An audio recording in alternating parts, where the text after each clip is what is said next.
Here's your expander. We've got bands around the first molars. We've got a little expansion appliance that goes across the roof of the mouth.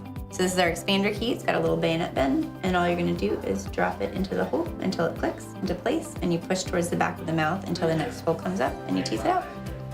Hi, I'm Angela. I'm gonna be delivering an expander in Cameron today. We're gonna be going over how to do the turns and everything to expect.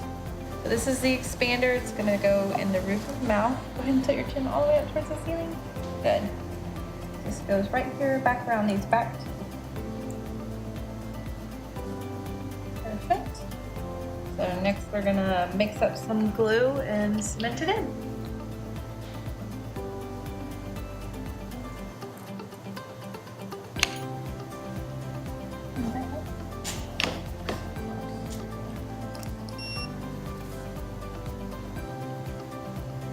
Okay, so the best thing to do is have her lay flat on the floor or on a bed and tilt your chin way up towards the ceiling. If you have someone to hold a flashlight, it's super helpful.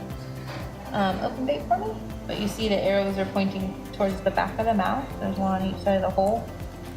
The key is just gonna go into that hole, and one turn is gonna be pushing all the way back until you see that new hole.